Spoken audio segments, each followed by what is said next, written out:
কেউ তোমাকে অনেক ভালোবাসে, এটা তার মুখ থেকে শোনার যতটা খুশি, তার থেকে বেশি খুশি হয় যখন তার ব্যবহারে বুঝতে পারো সে তোমাকে অনেক বেশি ভালোবাসে।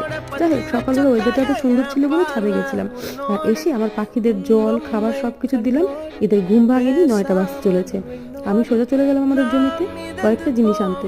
তার মধ্যে তোমরা দেখে নাও কি হয়েছে আমাদের জমিতে। এখন নিয়ে নিলাম কয়েকটা রসুন পাতা। আর হ্যাঁ, আমার একটু সর্দি লেগেছে, তাই কথা বলতে কেমন একটা হয়ে যাচ্ছে, ভয়েসটা খুব একটা ভালো না। তো এখানে আমার শাশুড়ি মা রান্না করছে, আর এখানে মনের সুখে এরা নেচে বেড়াচ্ছে, কারণ বাইরে একটু গরম গরম আবহাওয়া দিয়েছে, হালকা রোদ উঠেছে। আমরা বেরিয়ে পড়েছিলাম রেডি হয়ে খাওয়া দাওয়ার পরে মেলাতে। আমার শাশুড়ি মা, আমি আর আমাদের একটা ননদ গিয়েছিল। তো পাকুয়াতে মেলা দেখতে গেছিলাম, আর এটাই প্রথমবার গেছিলাম এই মেলাতে। বেশ সুন্দর লেগেছিল মেলাটা। মেলায় গিয়ে বেশ কয়েকটা জিনিস খাওয়া দাওয়া করলাম, আর কয়েকটা জিনিস কিনে বাড়িতে চলে আসলাম। তো এখন বাড়ির রাস্তা চলে এসেছি, দেখা হবে তোমাদের সাথে নেক্সট কোনো ভিডিওতে।